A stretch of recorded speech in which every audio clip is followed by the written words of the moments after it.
आणि नेदरलँडला जाऊन बुरेदिन येणार आहेत, तर ते कोणावर येणार आहेत? पेट्रोल पुढच्या 1 महिन्यामध्ये 20 रुपयांनी महागणार आहे. मरणार आहे तो गरीब माणूस, त्याचं जगणं मुश्किल होणार आहे. आजच ग्रामीण भारतामध्ये कुठेही पेट्रोल डिझेल मिळत नाही आहे.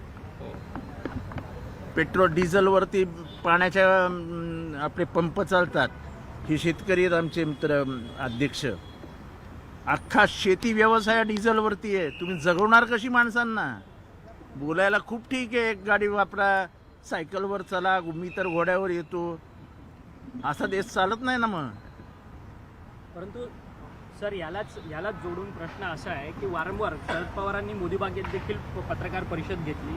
पंतप्रधान नरेंद्र मोदी यांच्या आव्हानाला प्रतिसाद द्या असं शरद पवार म्हणाले. सर्वपक्षीय बैठक घ्या असं म्हणाले. ही एकीकडे राज्यात देशाची अवस्था आहे, परंतु राज्यात देशाचे पंतप्रधान मात्र परदेश दौरे करतात. देशाच्या पंतप्रधानांनी कुठल्या उद्देशाने परदेश दौरे केले हे त्यांना माहीत. प्रश्न असा आहे की बंगालच्या इलेक्शनच्या आधी का नाही सांगितलं की देशाची परिस्थिती इतकी वाईट आहे? देशाची परिस्थिती वाईट आहे आणि जर शरद पवारांनी सांगितलं की साहेबांनी सांगितलं की बाबा देशाची परिस्थिती वाईट आहे, आपण मदत करायला पाहिजे, ते चुकीचं काय? कुठलाही देश अडचणीत नसताना आपण सगळ्यांनी एकत्र आलं पाहिजे. पण प्रश्न हा आहे की बंगालच्या निवडणुकीच्या निकालाच्या नंतर दुसऱ्या दिवशी तुम्हाला देशाची परिस्थिती अवघड कळते.